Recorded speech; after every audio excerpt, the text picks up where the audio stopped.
Commencer par, 2 thématiques juridiques. Alors d'habitude, c'est présenté par, Meggy Racine qui est notre, responsable juridique, heu, sauf que là, elle a un petit empêchement et donc je m'en charge de la présentation de ces 2 thématiques qui concernent, le recours. Alors tout d'abord, le la commission de recours amiable. Alors pour, le dire simplement, et bien, le recours amiable est un dispositif, je dirais essentiel pour la CAVIMAC et pour chaque organisme, de sécurité sociale, parce qu'il permet de contester une décision, je dirais de manière simple, avant, de rentrer dans la partie, je dirais contentieuse. Il y a une commission qui est prévue pour ça, c'est ce qu'on appelle la commission de recours amiable ou la CRA. Qui garantit en quelque sorte, un premier niveau d'échange et de dialogue avec, suite à la réclamation de l'assuré. Il permet en quelque sorte d'assurer l'équité entre les usagers, et la CAVIMAC.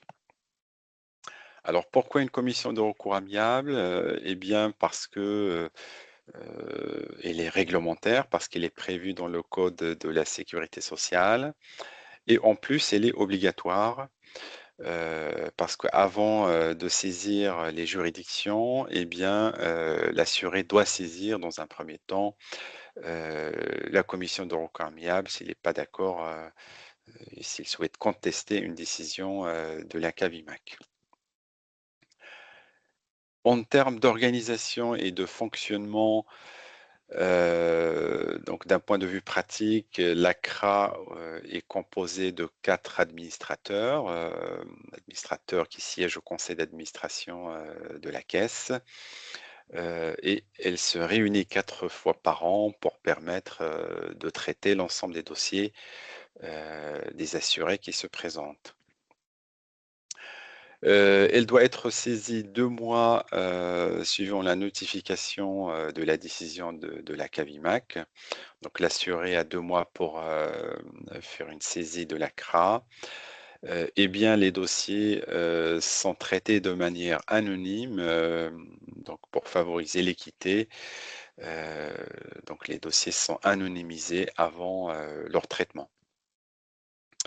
Et puis les décisions de la CRA sont, soumises à l'approbation du ministère, donc ce qu'on appelle la direction de la sécurité sociale, avant notification, aux demandeurs. Après l'étape, de la CRA, il est toujours possible de contester la décision, heu, devant le pôle social du tribunal, judiciaire. Voilà, donc quelques chiffres sur l'ACRA. Donc c'est une commission qui est plutôt, très active, donc nous avons reçu 102 dossiers, et 68 dossiers, ont été, je dirais statués. Alors la différence est liée au fait que certains dossiers relèveraient plutôt de questions un petit peu, classiques et par conséquent, ils sont traités par les services, soit des prestations ou de recouvrement. Donc c'est pour ça, donc on passe du chiffre, saisi de 102 à 68, dossiers qui ont, véritablement, des dossiers CRA et qui ont été traités, dans le cadre de cette commission. Autre dispositif, qui s'apparente un petit peu à l'ACRA, mais voilà, qui est très utile, c'est la médiation. Depuis le 1er juin 2025, eh bien, nous avons mis en place, une médiatrice qui permet, donc de dialoguer avec vous et de répondre à vos réclamations. Donc pour la saisir, eh bien, nous avons créé un formulaire sur le site internet. Et donc, son rôle est, lorsqu'il y a, une contestation, l'assuré, n'est pas d'accord avec une décision aussi de la CAVIMAC, avant peut-être même de saisir l'ACRA ou avant de saisir, le pôle, social du tribunal judiciaire, eh bien, sachez qu'il y a cette possibilité aussi de médiation qui est tout à fait efficace et qui permet de débloquer aussi certaines situations. Donc, c'est une voie de recours en plus qui permet voilà, de traiter les problématiques qui peuvent se présenter. Donc voilà globalement sur cette commission et on peut prendre aussi les questions si vous avez, des interrogations par rapport à ça. Apparemment pas de questions particulières. Donc je poursuis sur les recours et cette fois-ci le recours contre tiers ou ce qu'on appelle, dans le jargon, RCT.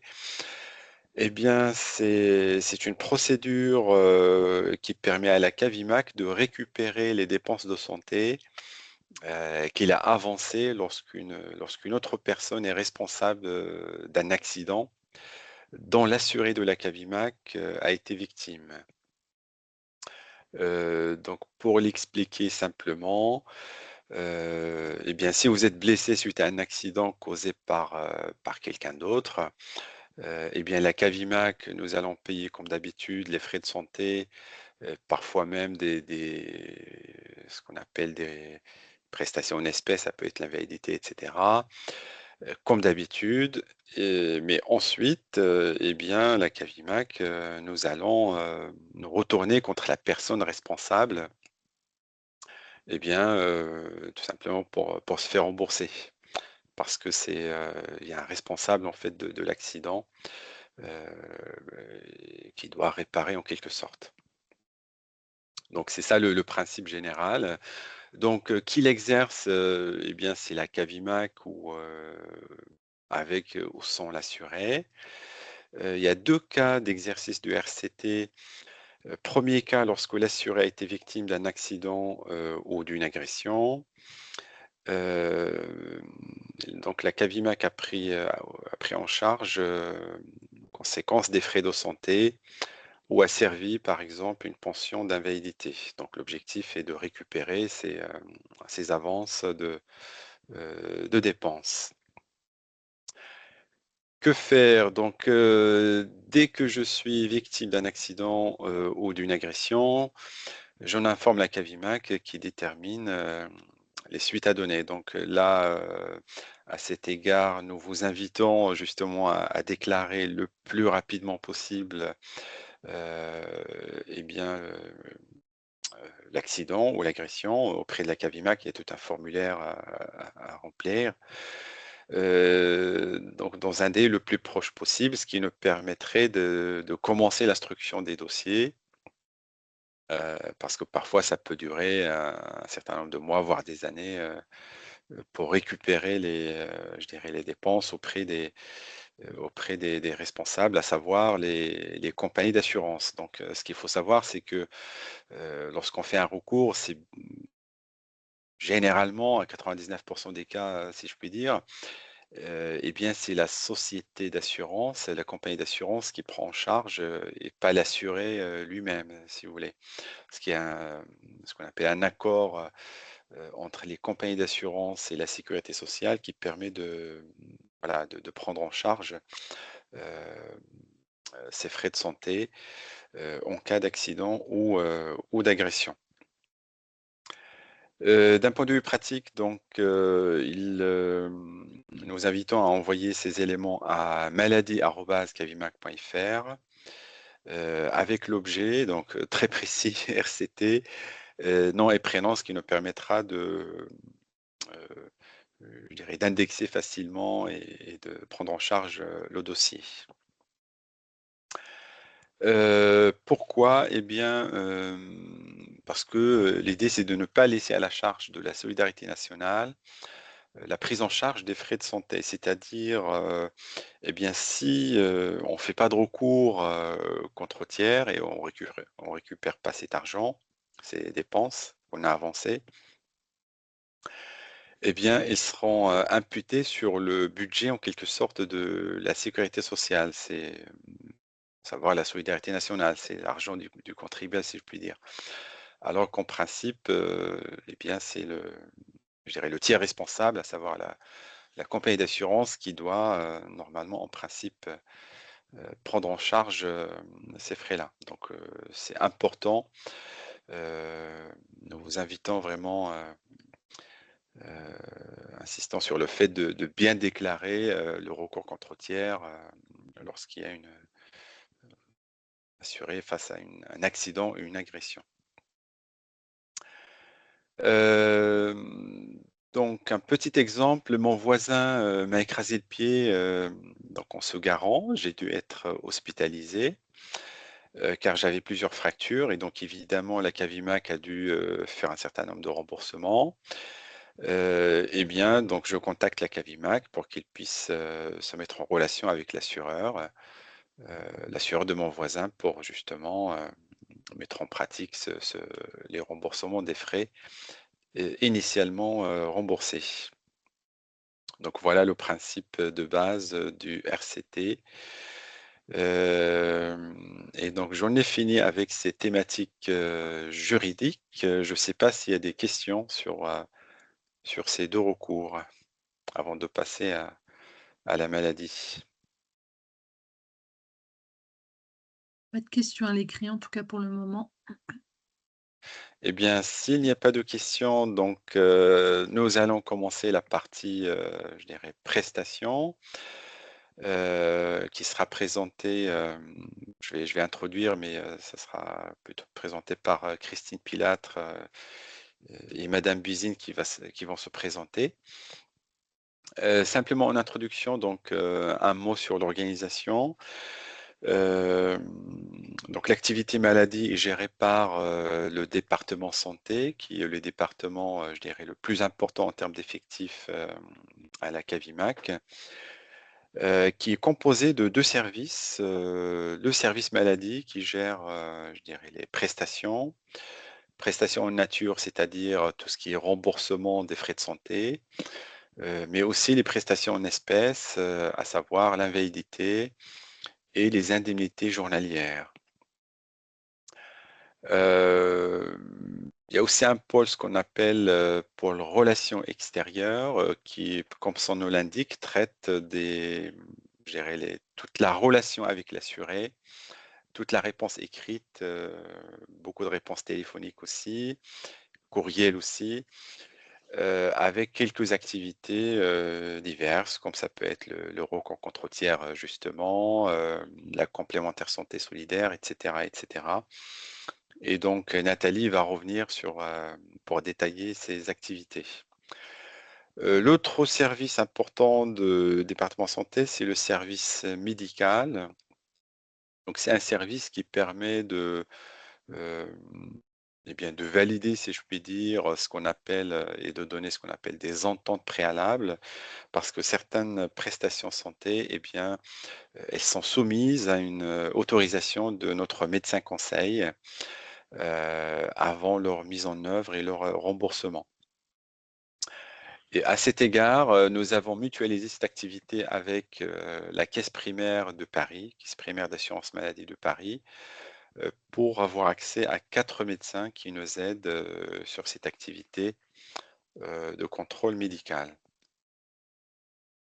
Donc voilà pour, un mot sur, ce département santé. Ensuite, je laisse la main à Christine Pilâtre pour, rentrer un petit peu dans les détails, heu, des activités du service. Merci Abdenbi. Eh bien écoutez, bonjour à toutes et à tous. Donc je suis Christine Pilate, la responsable du département santé, et je vous propose pour commencer donc de vous présenter les principales activités de ce pôle CPR2A. Alors c'est un mot un petit peu barbare, hein, on va plutôt parler du service médical, ça vous parlera davantage. Comme vous l'a dit Monsieur Lazrac, depuis un peu plus de 2 ans et demi, 4 médecins conseils ont été mis donc à la disposition de la Cavimac et étudient donc nos dossiers en fonction de la typologie des demandes. Alors, les principales études qui sont faites par ces médecins conseils sont les suivantes. C'est délivrer donc des accords aux demandes d'exonération du ticket modérateur. Plus simplement, c'est le 100% ALD, affection de longue durée.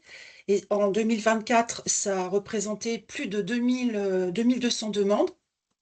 Alors, ces demandes peuvent nous parvenir par deux biais. Elles sont toujours effectuées par les médecins traitants des assurés, qui peuvent faire la demande, donc soit au format papier, et là on parle de protocole de soins, mais ils peuvent aussi les dématérialiser par le biais de leur compte Amélie Pro, et dans ce cadre, on parle de PSE, c'est-à-dire protocole de soins électroniques. Ensuite, une autre activité sur lesquelles statuent ces médecins conseils, ce sont les demandes d'invalidité, puisque les médecins conseils doivent intervenir et déterminer sur un plan médical la catégorie dans laquelle sera reconnu le demandeur. Une autre activité de ces médecins conseils et de ce service médical, c'est également statuer sur les dossiers d'indemnité journalière. On vous en parlera un petit peu plus tard dans le détail. Donc ça concerne notamment les arrêts maladie, où ils doivent se positionner sur notamment les arrêts maladie supérieurs à 6 mois ou ceux qui sont en rapport avec une affection de longue durée. Au cours de l'année 2024, c'est pas loin de 500 dossiers qui ont fait l'objet d'une étude. Ces médecins conseils interviennent également dans le suivi des recours contre tiers, donc des RCT, puisque ce sont eux qui procèdent à l'évaluation des frais à prendre en charge dans le cadre de cet accident et qui déterminent donc le montant des prestations à récupérer auprès des compagnies d'assurance en alimentant donc la créance provisoire ou définitive. Et puis enfin, ce service médical intervient sur d'autres prestations qui nécessitent impérativement l'accord d'un médecin conseil. Il s'agit notamment des transports de plus de 150 km. Il s'agit d'accords délivrés pour avant l'achat de ce qu'on appelle le grand appareillage. Alors, je vais vous donner quelques exemples. Le grand appareillage, ça peut être l'achat d'un fauteuil roulant électrique. Ça peut être un devis concernant une prothèse totale d'un membre inférieur. Donc là, l'accord du médecin conseil est impératif. Ce service médical intervient également pour l'achat de médicaments avant un départ à l'étranger. Là, il s'agit de dérogation, puisque certains assurés vont séjourner plusieurs mois dans un pays étranger et savent en amont qu'ils ne pourront pas se procurer la molécule durant leur séjour. Donc, il est possible d'obtenir une dérogation des médecins conseils qui accorderont à l'officine de délivrer notamment ces molécules pour une durée de 6 mois. Ensuite, intervient, alors là, ce ne sont plus les médecins conseils, mais le dentiste conseil, puisque nous avons aussi un dentiste conseil à notre disposition. Et ce dentiste conseil donc intervient sur les accords d'actes d'orthodontie, donc là, ça concerne majoritairement les enfants, mais il intervient surtout sur la cotation des actes dentaires dispensés à l'étranger, c'est-à-dire que c'est lui qui établit une équivalence et qui nous donne la cotation sur lesquelles nous allons être autorisés à rembourser en faisant une équivalence des soins dentaires qui auraient pu être reçus en France. Et puis enfin, là il en manque un petit bout sur la diaporama, le médecin conseil intervient aussi, il doit obligatoirement donner un accord lorsqu'il s'agit d'achat de médicaments, ce qu'on appelle les médicaments d'exception. Ce sont des molécules très onéreuses qui sont délivrées uniquement par les pharmacies hospitalières et donc on ne peut pas se procurer en officine de ville. Voilà pour les principales activités du service médical. Ensuite, je vous propose donc de vous présenter le pôle production. Alors, le pôle production, comme son nom l'indique, c'est le pôle qui va effectuer tous les remboursements. Alors, dans un premier temps, et la plus grosse activité de ce pôle production, c'est le remboursement de ce que l'on appelle les prestations en nature. Les prestations en nature, c'est quoi? Ce sont tous les remboursements qui sont liés à vos frais de santé. Alors, dans ces remboursements, on va décliner en deux types de demandes. Il existe encore les feuilles de soins papier, même si elles sont minoritaires aujourd'hui, et il existe les feuilles de soins électroniques, donc, qui sont établies par le professionnel de santé lorsque vous présentez votre carte vitale. Et là, on parle de télétransmission.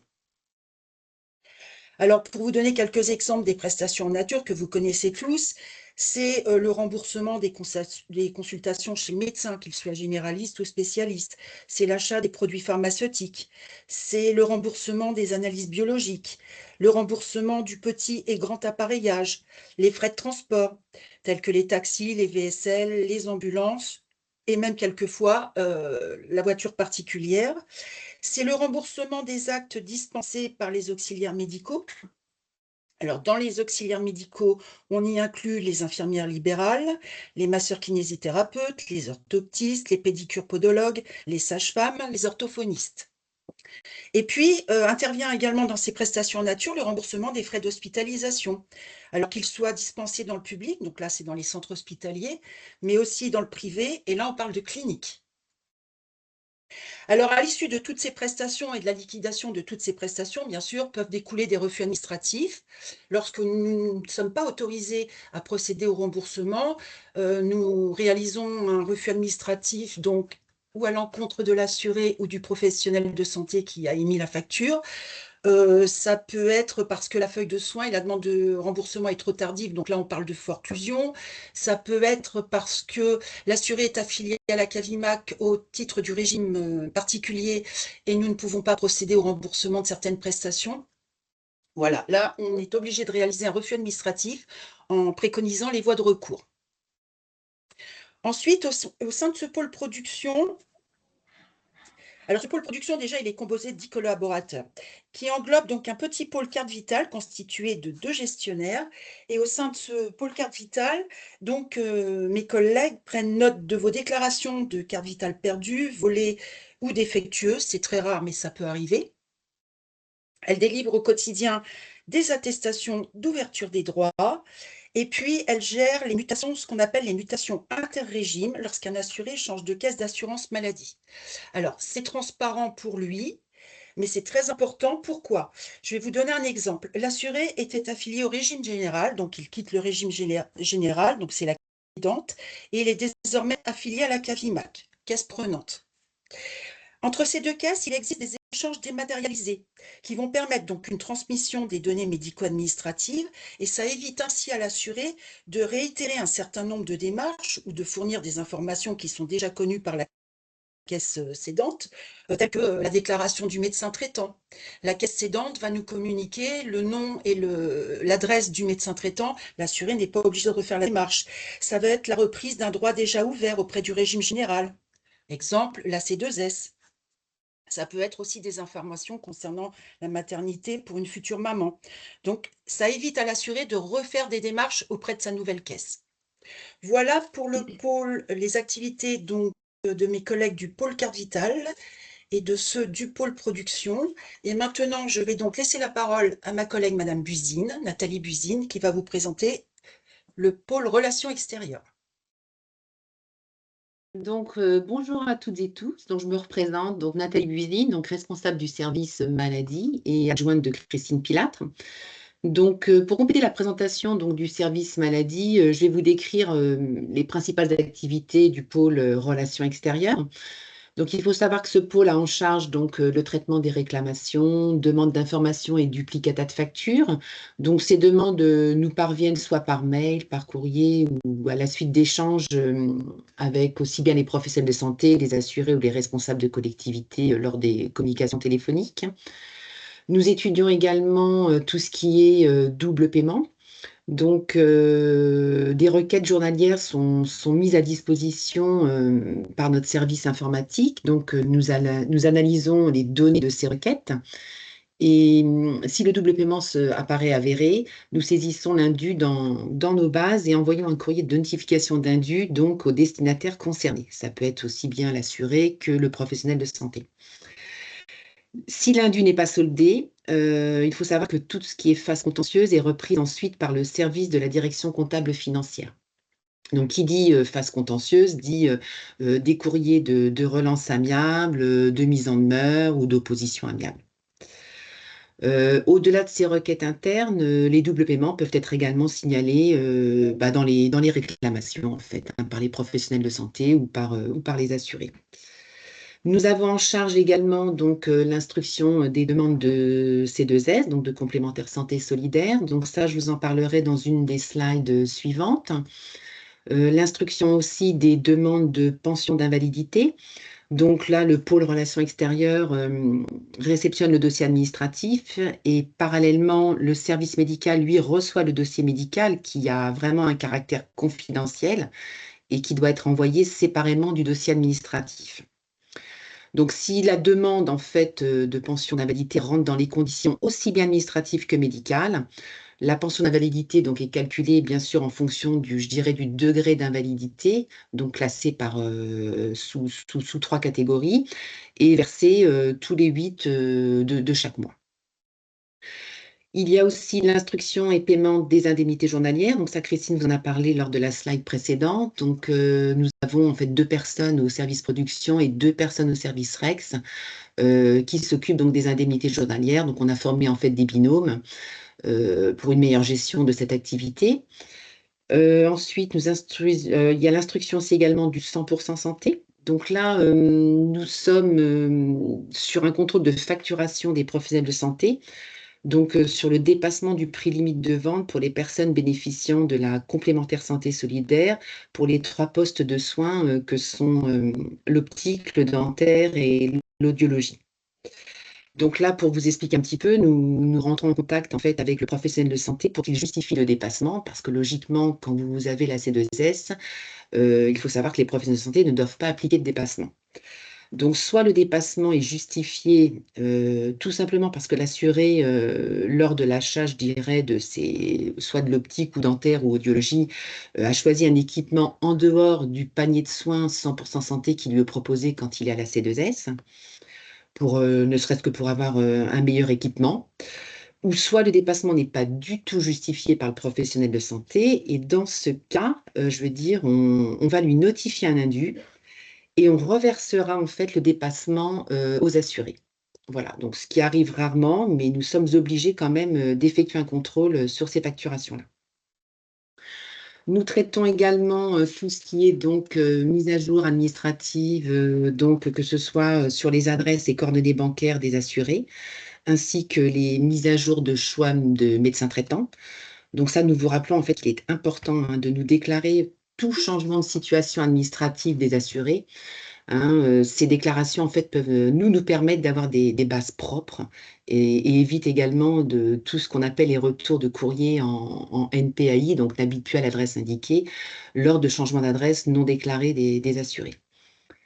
Nous effectuons également l'enregistrement des mutuelles et la facturation Noémie. Donc, en fait, pour vous expliquer, cette mise à jour permet de télétransmettre aux mutuelles un bordereau de paiement en dématérialisé qui mentionne en fait la part régime obligatoire qui a été pris en charge donc par la Cavimac, afin qu'ensuite les mutuelles puissent assurer le remboursement coté par organisme complémentaire.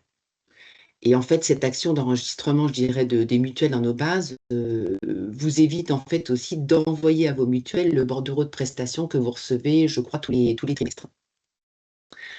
Nous étudions également tout ce qui est demande de recours contre tiers, donc en lien bien sûr avec le service juridique. Nous gérons toute demande de détachement, donc en Europe et hors Europe. Donc la délivrance des cartes européennes également et les accords pour la délivrance des médicaments pour les départs à l'étranger, en lien bien sûr avec le service médical. Et nous faisons suite aussi aux demandes de prise en charge cure thermale et délivrons donc des accords. Donc un petit rappel sur les cures thermales, vos frais d'hébergement et de transport sont pris en charge si vos ressources de l'année précédant la cure n'ont pas dépassé un plafond de 14 664 €, 38 exactement. Voilà, donc si vos ressources dépassent ce plafond-là, les frais d'hébergement et de transport ne sont pas pris en charge par la Cavimac. Le cas contraire, c'est pris en charge. Donc, pour l'hébergement, c'est sur la base d'un forfait qui est fixé à 150,01 €. Et pour les frais de transport, sont remboursés à 55% sur la base, bien sûr, du tarif d'un billet SNCF aller-retour, deuxième classe, et bien sûr, dans la limite, bien sûr, des dépenses réellement engagées. Voilà, donc là, j'en ai fini pour la présentation, je dirais, des principales activités du pôle relations extérieures. Je vais laisser la parole à Monsieur Lazrac, qui va continuer à vous présenter la branche maladie en quelques chiffres. Merci Nathalie. Donc je poursuis rapidement, pour vous donner quelques chiffres. Donc le département santé traite, environ, un peu plus d'1 million de feuilles de soins chaque année, donc c'est relativement conséquent, c'est activité quand même, assez importante, dont quasiment la quasi-totalité, et 97%, ce sont des feuilles de soins dites électroniques, c'est-à-dire télétransmises. En d'autres termes, c'est le cas lorsque l'assuré utilise sa carte vitale, ce qui est largement le cas puisque on est à 97% des cas. Et à cet égard, nous vous conseillons vivement d'utiliser systématiquement votre carte vitale parce que tout d'abord, c'est un flux sécurisé, donc ça permet vraiment d'éviter peut-être des problèmes en termes de fraude, etc. Et puis, ça permet d'être remboursé dans un délai relativement court, à savoir moins de 3 jours. Donc, c'est relativement, c'est même, on considère que c'est quand même assez satisfaisant en termes de délai. Autrement, si vous envoyez une feuille de soins papier, le remboursement est un petit peu plus lent, notamment si l'on compte le délai d'acheminement par la poste. En termes de prestations, donc nous versons 125 millions d'euros environ chaque année, donc au titre des remboursements à la fois en termes de soins de ville et soins pris en charge en établissement de santé, que ce soit public ou clinique privée. En termes de cartes délivrées, donc un peu plus de 1900 cartes vitales produites chaque année et 3500 attestations d'ouverture de droit également chaque année. Et donc on constate une augmentation relativement sensible par rapport à l'année précédente. Voilà pour ce slide. On va passer maintenant aux indemnités journalières. Alors, il s'agit de ce qu'on appelle des prestations en espèces ou indemnités journalières. C'est une prestation relativement récente parce qu'elle n'a que 5 ans, a été mise en place en 2020. Et donc, c'est en quelque sorte un revenu de remplacement qui permet de prendre en charge ou de remplacer ce qu'on appelle le traitement. Et c'est pour cela, c'est une prestation qui est réservée aux ministres du culte qui perçoivent un traitement. Donc, cette prestation concerne les arrêts maladie, donc et perçus en cas d'arrêt maladie. Ça peut être aussi le cas en cas d'arrêt maternité, paternité ou adoption. Alors, ce qui la caractérise, c'est un délai de 30 jours de carence. Donc, nous avons évidemment, nous essayons de réduire ce délai de carence. Donc, nous travaillons avec les directions de la sécurité sociale pour essayer de l'aligner sur celui du régime général. Euh, mais évidemment, ce genre de changement de réglementation, ça prend un peu de temps. Et notamment dans le contexte que vous connaissez actuel je dirais, de maîtrise des dépenses de santé. Sachant que, pour votre information, c'est une prestation qui a été créée sans je dirais, cotisation équivalente, c'est-à-dire il n'y a pas eu de création d'une contrepartie sous forme de cotisation supplémentaire pour financer les indemnités journalières de la Cavimac. Quelques chiffres, donc c'est une prestation qui est plutôt en croissance, puisqu'on a réglé à peu près 290 000 euros au titre de l'année 2024. Essentiellement des arrêts maladie avec 119, un petit peu moins en termes d'indemnité paternité, 25, et puis enfin maternité avec 12 maternités. D'un point de vue pratique, l'arrêt de travail doit être adressé au service maladie pour le volet administratif dans un délai de 30 jours maximum. Alors je dis bien maximum, ça veut dire évidemment, il ne faut pas attendre les 30 jours, mais pour que vos dossiers soient instruits rapidement, donc nous vous invitons à l'envoyer le plus rapidement possible, avec évidemment des éléments d'ordre médical qui sont à envoyer, qui sont reçus par le service médical de la Cavimac. Et vous avez sur le site internet un certain nombre de formulaires en fonction du type de prestation, maternité, paternité, etc., qui permet de, voilà, donc de vous permettre de faire la demande. Donc voilà pour cette prestation. Est-ce qu'il y a des questions éventuelles?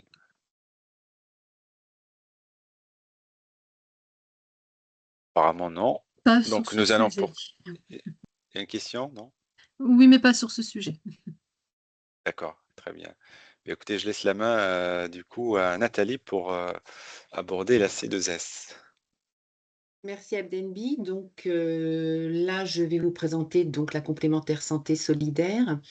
Donc un petit rappel, bon, c'est un dispositif, je pense que vous commencez à connaître, mais en fait, il a été mis en application depuis le 1er novembre 2019. Et il a donc, je dirais, c'est la fusion de la couverture maladie universelle complémentaire et de l'aide à l'acquisition d'une complémentaire santé solidaire, dans ce qu'on appelait la CMUC et la CS avant le 1er novembre 2019. Donc, il s'agit en fait d'un dispositif destiné à faciliter un accès aux soins de qualité et sans reste à charge aux personnes dont les revenus sont inférieurs à un certain seuil. Donc, ce dispositif vous permet de ne pas payer donc, tout ce qui est consultation chez les généralistes et spécialistes, de ne pas payer également l'achat de vos médicaments en pharmacie, tout ce qui correspond aux soins de vie, donc vos soins dentaires, infirmiers, kinés, laboratoires. Et en cas d'hospitalisation, bien sûr, le forfait journalier est pris en charge sans limitation de durée. Donc, il faut savoir que les professionnels de santé doivent obligatoirement pratiquer la dispense d'avance des frais, ce qu'on appelle le tiers payant intégral. Logiquement, à partir du moment où vous avez la complémentaire santé solidaire, ils ne doivent pas appliquer de dépassement. Donc, des conditions, 3 conditions pour avoir droit à la C2S. Donc, il faut d'abord être affilié, bien sûr, à la Cavimac, avoir des ressources inférieures à un montant qui dépend de la composition de votre foyer. Donc là, on vous fait un petit rappel sur les plafonds pour une personne en fait en métropole et en département d'outre-mer. Donc des ressources qui ont changé, qui ont été actualisées au 1er avril 2025. Donc 10 000 les plafonds pour la C2S gratuite est de 10 339 € pour une personne.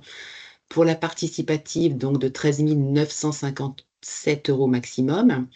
Et en département d'outre-mer, donc un tout petit peu plus élevé, donc des plafonds de 11 507 € pour bénéficier de la C2S gratuite et 15 534 € pour la C2S participative.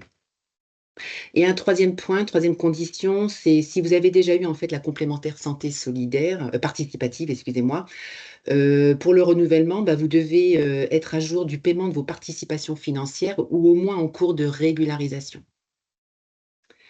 Un petit rappel également, donc le droit à la complémentaire santé solidaire dépend des ressources que vous et les membres de votre foyer avez perçues pendant les 12 mois civils précédant l'avant-dernier mois de votre demande. Donc un petit exemple, parce qu'on a souvent en fait, je dirais, des ressources qui sont mal déclarées. Donc pour une demande qui est faite en avril 2025, la période qu'on vous demande, en fait, la période de référence pour la prise en compte des ressources court du 1er mars 2024 au 28 février 2025.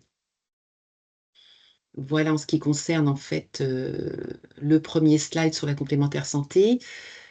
On va changer de slide. Donc, la complémentaire santé solidaire, donc c'est aussi en fait je dirais un accès qui est facilité dans certaines situations, notamment pour les assurés qui bénéficient de l'ASPA, donc l'allocation de solidarité aux personnes âgées, et également de l'ASI, donc l'allocation supplémentaire d'invalidité, dès lors bien sûr que l'assuré et conjoint n'ont pas exercé d'activité professionnelle les 3 mois civils qui précèdent la demande. Et depuis le 1er juillet 2025, les personnes qui bénéficient de l'AAH, donc l'allocation adulte handicapé, peuvent bénéficier également en fait de la C2S de façon automatique. Donc les assurés qui perçoivent ces 3 allocations se voient attribuer la C2S participative, qui est donc renouvelée automatiquement chaque année. Donc la Cavimac, en fait, vous adresse un courrier qui comporte le montant de votre participation financière pour l'année à venir. Par contre, pour les renouvellements, comme c'est automatique, après ce courrier-là, si vous souhaitez changer de mutuelle, vous avez 1 mois, je dirais, après la réception de ce courrier, pour manifester auprès de la Cavimac, pour nous dire en fait que vous voulez changer de mutuelle pour la gestion de votre complémentaire santé. Donc, suite à cela, la Cavimac vous renverra un bulletin d'adhésion et un mandat de prélèvement à compléter pour le changement de mutuelle. Par contre, pour les assurés qui ne perçoivent pas ces 3 allocations, le renouvellement des droits à la C2S n'est pas automatique. Les droits sont valables 1 an, donc pour ces personnes-là, par contre, il faudra refaire une demande. Et nous vous conseillons en fait de faire votre demande de renouvellement au moins 3 à 4 mois avant la fin de vos droits, pour éviter toute rupture justement de droits. Donc pour rappel, surtout bien penser à remplir, je dirais le formulaire, donc le choix de l'organisme complémentaire, la période de référence, joindre aussi tous les justificatifs demandés et dater et signer le formulaire. Et pour information, en fait, un dossier qui n'est pas complet, je dirais, recule d'autant plus le traitement du dossier. Il faut savoir en fait que les gestionnaires C2S ont 2 mois pour étudier votre demande à réception, par contre, du dossier complet. Donc, vous pouvez très bien envoyer un dossier, il n'est pas complet, ça retarde l'instruction de ce dossier, tant que nous n'avons pas les pièces demandées. Donc, suite à cela, quand le dossier est complet, une décision d'attribution de la C2S vous est envoyée, accompagnée bien sûr de la nouvelle attestation de droit actualisée. Cette attestation de droit, vous pouvez aussi la retrouver pour les personnes qui ont un compte Amélie, donc sur le compte Amélie. Et derrière ça, bien sûr, nous vous conseillons bien sûr de mettre à jour votre carte vitale. Et ça, pour tout changement d'ailleurs de situation de l'assuré, que ce soit pour la C2S, le 100% aidé, pour le médecin traitant. Mettez au moins à jour votre carte vitale à chaque changement de situation et au moins 1 fois par an. Donc, nous vous rappelons également que vous pouvez télécharger l'imprimé CERFA S3711, donc demande de complémentaire santé, donc sur le site de la Cavimac, dans la rubrique Qui sommes-nous, vos imprimés imprimés à télécharger. Et puis, vos demandes peuvent aussi nous parvenir soit par mail ou par courrier. Voilà. Important aussi, je voulais rajouter, là, ce n'est pas spécifié sur la slide, mais tous les assurés en fait qui ont un visa, si le visa est expiré, ça retarde aussi l'instruction de la demande de C2S.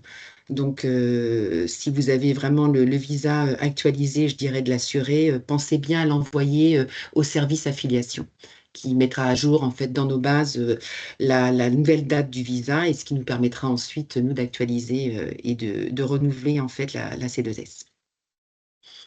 Voilà en ce qui concerne la complémentaire santé solidaire.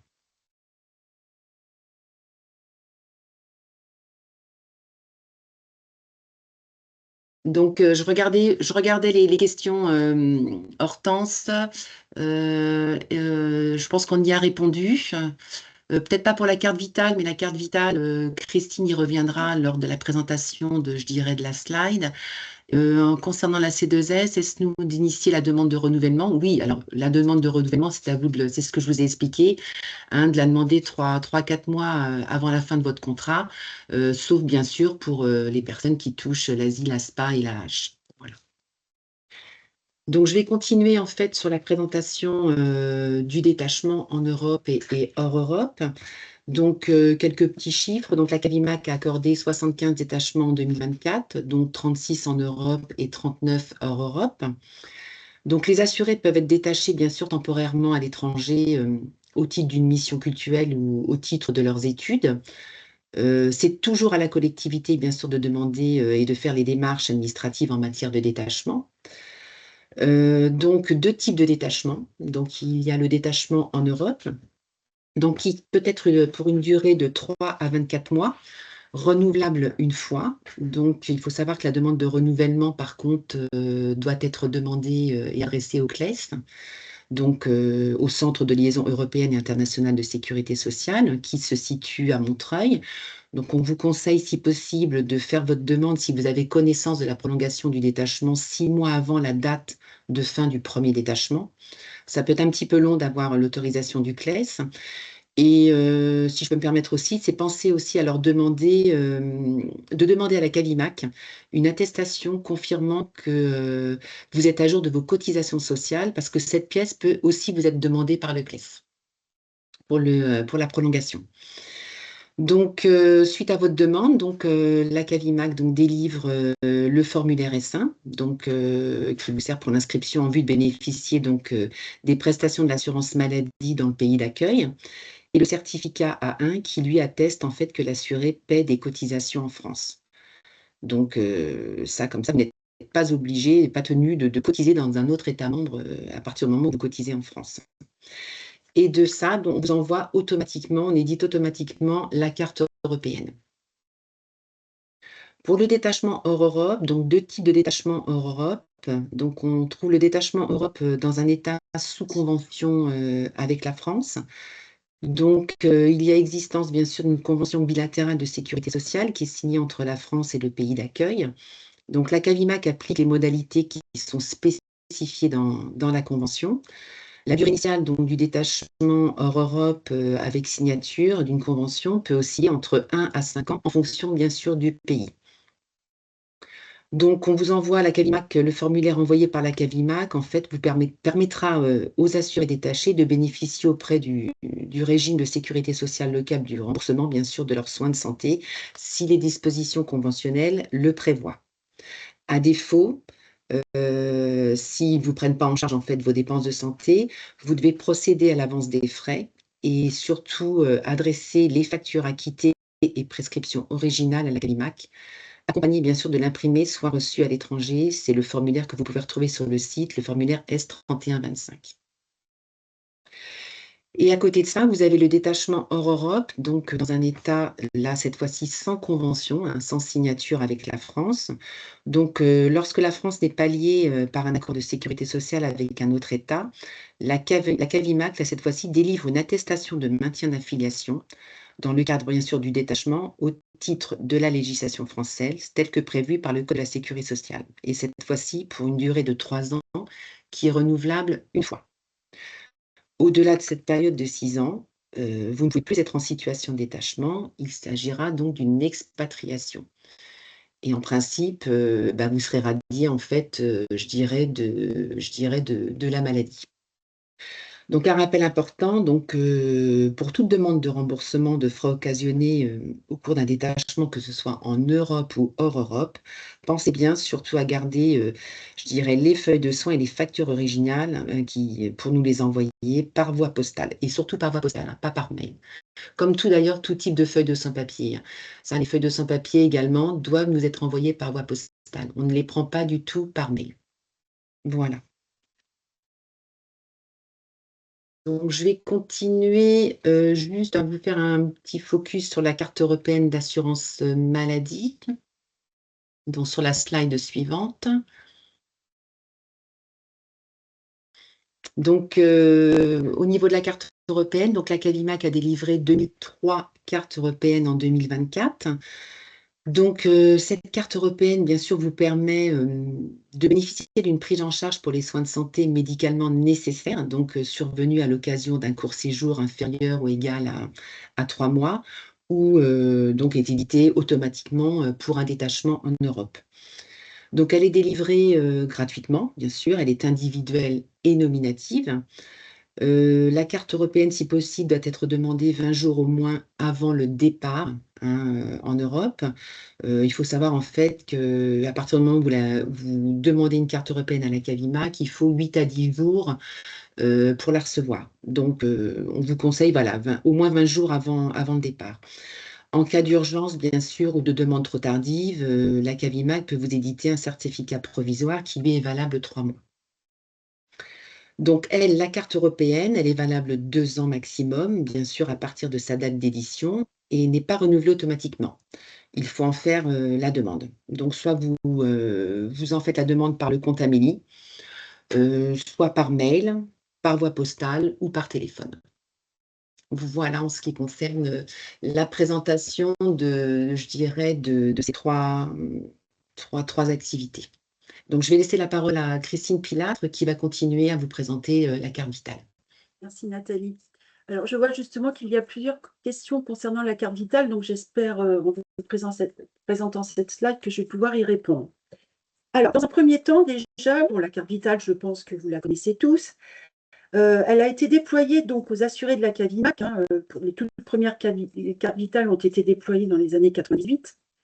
À l'époque, on parlait de carte vitale V1, c'est-à-dire première génération. C'était des cartes vitales qui ne comportaient pas de photographie.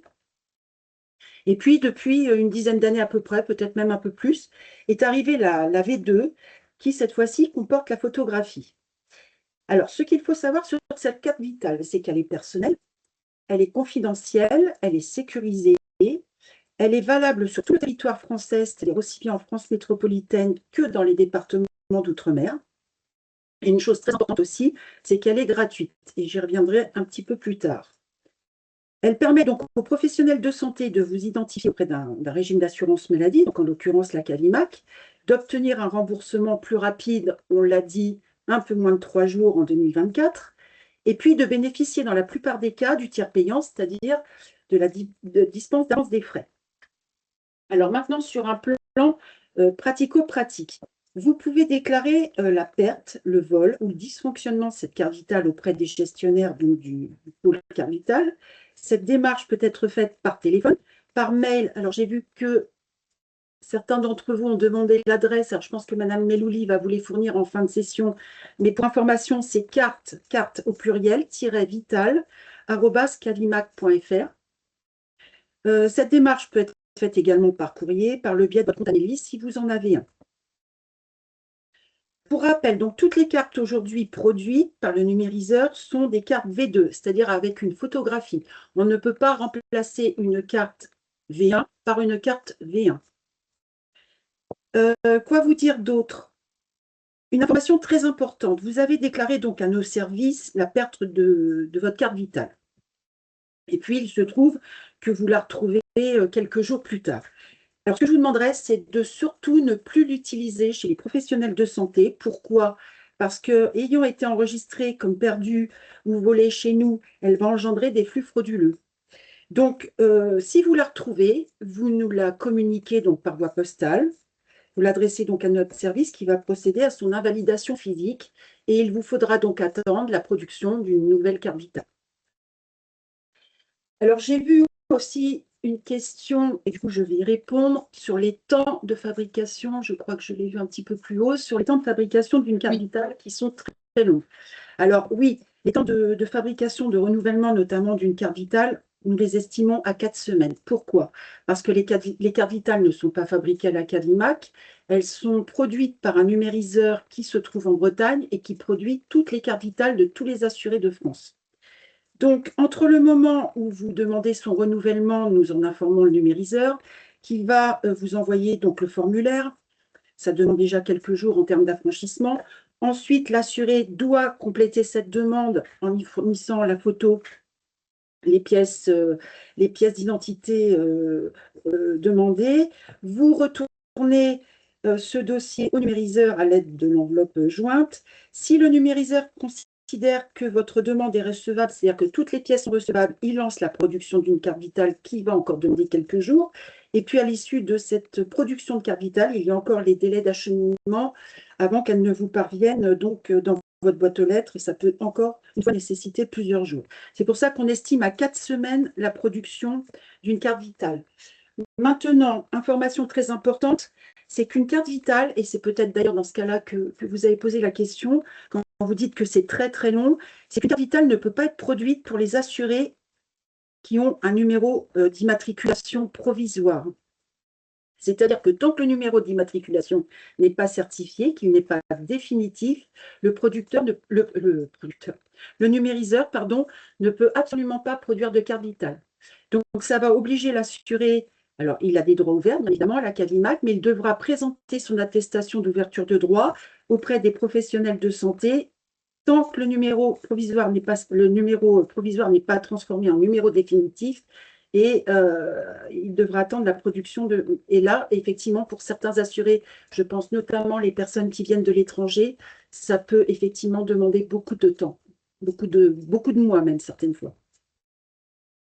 Alors, une information très importante aussi, c'est penser à mettre à jour votre carte vitale.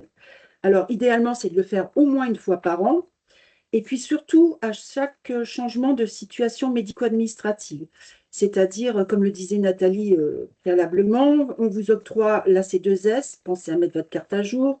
Le médecin conseil vous attribue un 100%, mettez votre carte à jour. Vous venez de déclarer un médecin traitant pour les futures mamans, la maternité. Toutes ces informations doivent apparaître sur votre carte vitale de manière à permettre un remboursement correct. Alors, la mise à jour, elle est très facile. La mise à jour, elle se fait dans les officines. Toutes les pharmacies sont équipées de bornes. En général, c'est même votre pharmacien qui fait la mise à jour sans que vous vous en aperceviez. C'est une opération très simple et très rapide puisqu'elle demande moins d'1 minute. Je reviens maintenant sur la gratuité de la carte vitale. C'est une information très importante parce que sachez que la Cavimac ne vous demandera jamais le paiement de cette carte en cas de renouvellement ou même de première production. Donc, je vous demanderai d'être vigilant aux sollicitations que vous pouvez recevoir par SMS notamment ou par mail, puisqu'il s'agit d'escroquerie, de phishing ou d'hameçonnage, comme on dit. Ça peut être des messages très inquiétants qui font peur. Je vous en cite quelques-uns. Votre carte vitale arrive à expiration ou une nouvelle version de votre carte vitale est disponible. Non, ce n'est pas vrai. Une carte vitale n'a pas de date de péremption. Il suffit de la mettre à jour régulièrement. Ou alors, selon nos informations, nous constatons que vous n'avez toujours pas effectué votre demande de renouvellement. Prochainement, vos frais de santé ne pourront plus faire l'objet d'un remboursement. C'est faux. C'est faux. Alors, surtout, ne cédez pas à ces chantages et ne fournissez surtout pas vos coordonnées bancaires. Autre question qu'on nous pose régulièrement, c'est que fait-on des cartes vitales des assurés décédés? Alors, vous devez les retourner à la Cavimac. Par voie postale, bien sûr, intégralement. C'est-à-dire, je vous demanderai de ne pas les couper en deux avec des paires de ciseaux, comme on le fait quelquefois avec notre carte bancaire, parce que nos gestionnaires carte vitale vont avoir besoin d'introduire cette carte vitale dans un lecteur de manière à les invalider informatiquement. Et puis ensuite, on les envoie à une société de recyclage qui va récupérer la puce et les matériaux plastiques. Quoi vous dire d'autre en ce qui concerne la carte vitale? Alors là, je rebondis, c'est plus la carte vitale, puisqu'on est à peu près à 97% de taux de télétransmission, c'est-à-dire de réception de feuilles de soins électroniques. Il reste toutefois 3% de feuilles de soins papier, et on s'aperçoit depuis plusieurs mois que certains d'entre vous dématérialisent ces feuilles de soins papier, c'est-à-dire les scannent, et nous les envoient par mail. Alors, simplement, pour rappel, c'est très important, vous devez nous envoyer la feuille de soins papier originale par voie postale, parce qu'on ne pourra pas vous la régler si vous l'envoyez par mail. Donc, pour des questions de maîtrise des risques et afin d'éviter tout double paiement, on doit impérativement procéder au remboursement au vu de l'original. Et puis, enfin, pour finir, et là, je vous apporte une information importante, d'ailleurs, vous avez la primeur, vous êtes les premiers à le savoir.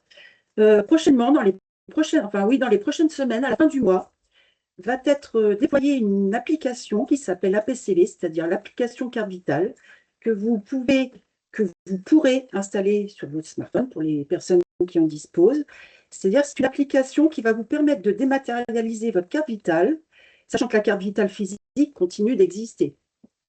Alors, il y a un certain nombre de prérequis pour l'installation de cette nouvelle application APCV.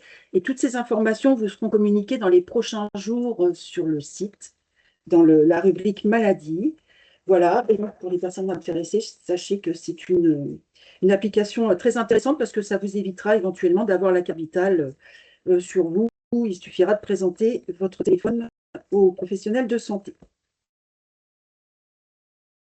J'en ai peut-être avez-vous d'autres questions sur les sujets qui ont été abordés? Je reprends les questions. Oui, est-ce que la carte vitale doit être changée avec le nom d'épouse suite à un mariage?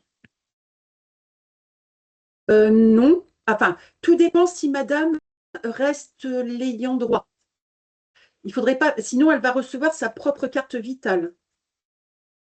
Sinon, il suffit de faire une mise à jour après avoir indiqué le mariage, il suffit de faire une mise à jour et madame apparaîtra sur la carte vitale de monsieur.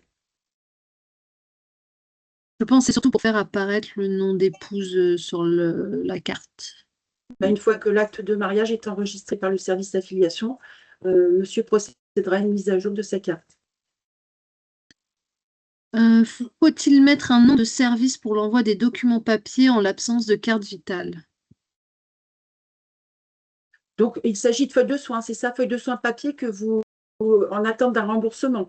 Là, vous les adressez au service maladie de la CAVIMAC. Oui, c'est bien cela. Service de feuille de maladie, oui. Voilà, c'est ça.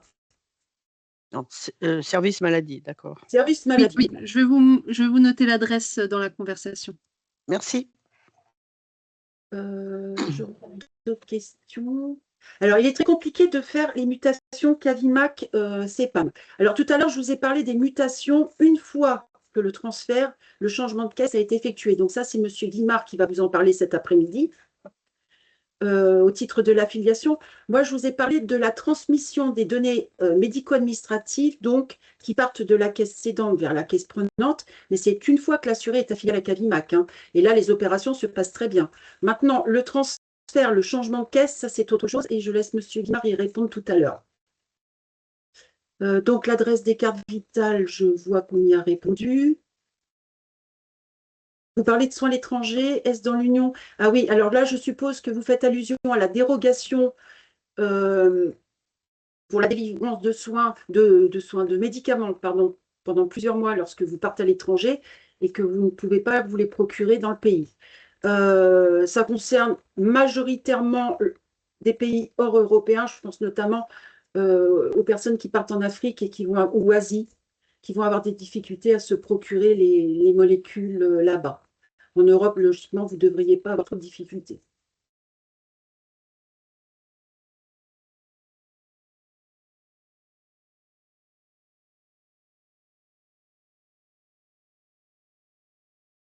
Écoutez, je vois pas de questions pour le de moment. questions.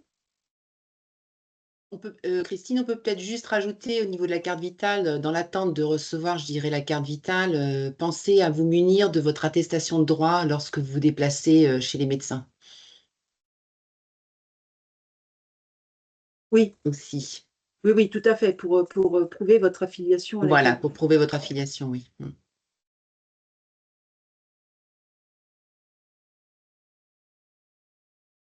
Pas d'autres questions? Bah, écoutez, Voilà, non, pas d'autres Car- questions. nous allons laisser la parole à nos collègues de l'action sociale et de la prévention. Nous J'ai vous souhaitons juste une une bonne journée notification. d'information. Dans un cas, elle a été refusée. Pardon?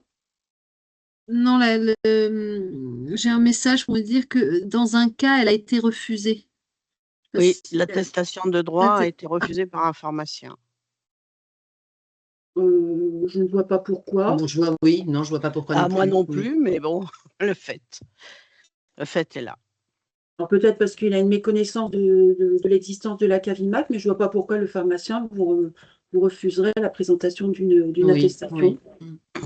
Ouais, je sais pas.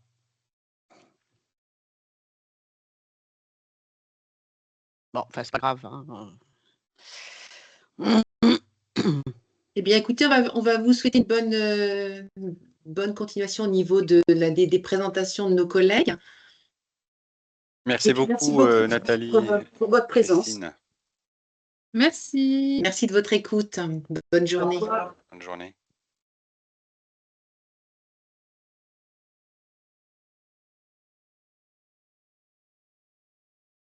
Bonjour à tous, bonjour à toutes. François Solibérez, donc responsable du département retraite, aide et prévention. Donc, je vais vous présenter l'action sanitaire et sociale et après, nous verrons le sujet concernant la prévention. C'est une loi du 18 janvier 1991 qui a permis à la CAVIMAC d'exercer une action sociale au bénéfice de ses ressortissants. Nous avons donc un budget en conséquence pour financer les actions sociales et sanitaires. Ce budget couvre 4 domaines. Donc, le premier domaine, ce sont les aides financières vieillesse. Ensuite, les aides financières maladie. Il y a également d'autres aides comme les aides au paiement des cotisations ou les aides pour l'achat de matériel médical. Et enfin, des actions nouvelles telles que l'aide pour lutter contre la fracture numérique, qu'on verra un petit peu plus tard. Il faut savoir qu'une des particularités du régime des cultes, c'est que nous avons une population qui est âgée, voire très âgée, puisque nous avons 50% de notre population qui a plus de 65 ans et 25% de notre population qui a plus de 80 ans. Une action sanitaire et sociale active et évolutive, donc pour s'adapter à la réalité actuelle, donc mettre en œuvre des actions liées à la dépendance, à l'autonomie, au maintien à domicile. Développer l'assistance sociale et les initiatives communes, action sociale, prévention. Élargir son offre de services, donc actualiser les offres de services existantes, mettre en œuvre de nouvelles actions adaptées aux besoins des assurés et des collectivités. Donc, on doit élargir notre offre de services pour plusieurs raisons. Tout d'abord, pour la raison que j'ai invoquée tout à l'heure, à savoir le vieillissement de la population. D'autre part, l'arrivée des nouveaux cultes et également l'arrivée des familles. Mettre en œuvre de nouvelles actions. Donc, on a mis en place il y a 2 ans une aide au répit, dont on parlera un petit peu tout à l'heure. Simplifier l'attribution des aides, donc simplifier et rationaliser les procédures d'attribution et accélérer le versement des aides en simplifiant les démarches.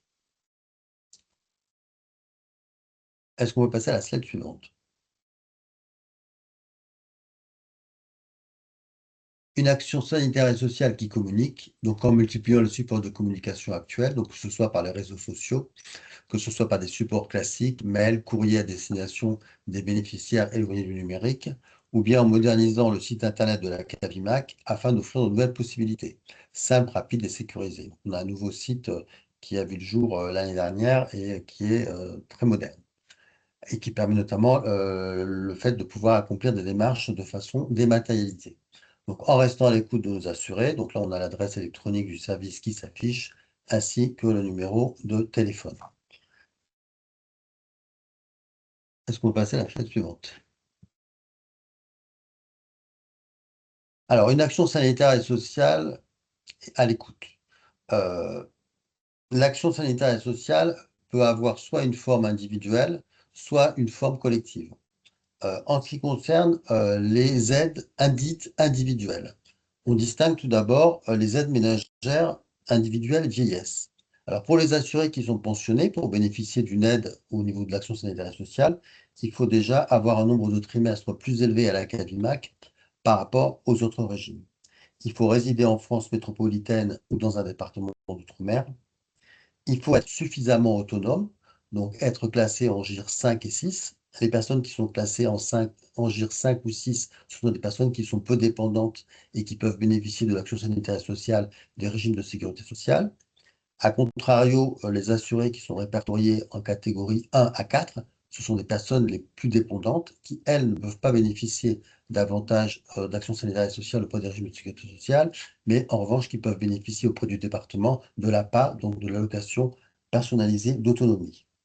Ensuite, il faut disposer de ressources pour bénéficier de ces aides ménagères individuelles qui soient supérieures ou égales au plafond de l'ASPA. Le montant du plafond de l'ASPA, si je ne me trompe pas, est de 1 038,40 € pour une personne seule en 2025. Le nombre d'heures d'aide ménagère qui va être attribué va varier en fonction de l'âge et du degré d'autonomie de la personne. Et la participation financière de la CAVIMAC pour le financement de ces heures d'aide ménagère va dépendre des ressources de l'intéressé et d'un barème établi par la CNAV. Alors, il faut savoir aussi qu'on distingue également des aides ménagères maladie. Donc, ces aides ménagères maladie sont octroyées uniquement pour les personnes qui ont une pension soit d'invalidité, soit une allocation handicapé, soit une prestation au titre du handicap. En général, ces aides sont limitées à 14 heures par mois. À côté de ces aides ménagères individuelles, on retrouve les aides financières maladie et vieillesse. Alors, au niveau de la maladie, on a toute une palette d'aides qui peuvent être attribuées. Pour en bénéficier, il faut évidemment être non imposable et avoir un reste à charge au moins égal à 50 €. Je vais vous donner quelques aides. Par exemple, pour le dentaire, on va prendre en compte 25% du reste à charge. Pour pour les soins, pour les appareils auditifs, pardon, on va prendre en compte 500 € par appareil auditif. Pour les verres, on va prendre en compte 50 € par verre. Pour tout ce qui est kiné, on va prendre 50% du reste à charge. Pour tout ce qui est ostéopathie, psychologie, etc., on prendra en compte 35% du reste à charge. Donc, on a beaucoup d'aides qui sont attribuées au niveau des aides financières maladie. À côté de ça, on a des aides financières vieillesse. Donc, ça peut être un hébergement temporaire en institution ou bien des aides qui concernent le maintien à domicile des personnes âgées, par exemple la téléassistance. Après, on a une autre aide qui est la garde à domicile. Alors, la garde à domicile est une aide qui est peu demandée à la CAVIMAC. Elle permet à un assuré de financer en partie le service d'une garde à domicile, assurée de façon quasi constante par une aide-soignante. Le but est que la personne âgée puisse continuer à vivre à domicile. Donc, pour en bénéficier, il faut être pensionné de vieillesse ou de réversion ou d'invalidité de la CAVIMAC. Il faut être atteint d'une pathologie entraînant une perte d'autonomie sur une courte période. Et donc là, il y a une aide il ne faut pas dépasser un plafond de ressources de 1 860 € par mois pour une personne seule. Et la participation est fixée à 80% de la dépense engagée, limitée à 1 430 € sur une période de 3 mois. Mais cette aide est très peu demandée à la CAVIMAC. Ensuite, on a les aides à l'amélioration de l'habitat. Alors, toujours pour les personnes qui sont affiliées à la CAVIMAC, pour les personnes qui sont non imposables, ces personnes peuvent bénéficier d'aide à l'amélioration de l'habitat. Pour ce faire, on peut aider à hauteur de 3 000 € à hauteur de 50% de la dépense dans la limite d'un plafond de 3 000 €. Et pour l'isolation thermique, à hauteur de 50%, à hauteur de 50% dans la limite de 5 000 €. Alors, ça peut être par exemple pour une personne âgée qui souhaite avoir une douche pour personnes à mobilité réduite. Ça peut être donc des travaux d'isolation thermique. Tous les travaux qui permettent le maintien à domicile en fin de compte de la personne dans des bonnes conditions par rapport à son âge et par rapport à la dépendance, malheureusement, qui apparaît souvent quand on vieillit. Donc, ce sont les besoins, ce qu'on dit individuels, ce sont les aides qu'on dit classiquement individuelles. Après, nous avons ce qu'on appelle les aides ménagères collectives. Alors, les aides ménagères collectives, en fin de compte, c'est la même chose que les aides ménagères individuelles, à savoir qu'elles sont demandées par la collectivité pour plusieurs assurés membres de la collectivité. Donc, le nombre d'heures va varier en fonction de l'âge et du degré des demandeurs, et l'estimation des revenus est faite sur la moyenne des ressources des assurés concernés par la demande. Après, nous avons le pendant de l'aide à l'amélioration de l'habitat pour l'individuel au niveau collectif, ce sont les subventions immobilières. Alors, les subventions immobilières, elles ont pour but de participer à financer la création, l'aménagement ou l'adaptation de logements sociaux destinés à l'hébergement de personnes âgées dont l'état de santé ou de dépendance nécessite la mise en place d'une structure collective adaptée. Donc, ça peut être aussi la création d'une infirmerie. Alors, pour en bénéficier, il faut que l'établissement accueille au moins 50% d'affiliés ou de pensionnés CAVIMAC. Donc, ces travaux doivent avoir pour objet donc, la rénovation, l'aménagement de chambres, voire d'une infirmerie, l'installation de matériel adapté aux personnes dépendantes, élévateurs, baignoires, ascenseurs, etc. Donc, tous les travaux de cette nature peuvent être financés par la CAVIMAC dans le cadre de son action sanitaire et sociale. On demande simplement à la collectivité de nous fournir une attestation indiquant que les ressources de la collectivité ne permettent pas de financer tout ou partie des travaux pour la collectivité. Alors, cette aide peut aller jusqu'à 50 000 € et lorsque l'aide dépasse 20 000 €, on demande une convention qui doit être conclue entre la collectivité et la CAVIMAC, convention par laquelle on fixe le montant de l'aide, les délais de réalisation du projet, les conséquences du non-respect de la convention et l'engagement de la structure à fournir les factures une fois que les travaux auront été effectués. Donc, vraiment des aides importantes apportées par la CAVIMAC dans le cadre de l'habitat, qu'il soit individuel ou qu'il soit collectif. Autre aide attribuée par la CAVIMAC dans le cadre de son action sanitaire et sociale pour les collectivités, c'est l'aide au paiement des cotisations. L'aide au paiement des cotisations peut revêtir deux formes. Tout d'abord, il peut s'agir d'une aide au paiement de cotisations à titre rétroactif. Donc là, c'est pour régulariser la situation d'assurés pour lesquels la collectivité n'avait pas cotisé à l'époque et aurait dû cotiser. Donc là, c'est une possibilité qui est ouverte. Et l'aide va être attribuée en fonction du compte de résultat et du bilan de la collectivité qui devra fournir à l'appui de sa demande. Cette aide, elle peut être à hauteur de 80%, 50% ou 25% en fonction des ressources de la collectivité.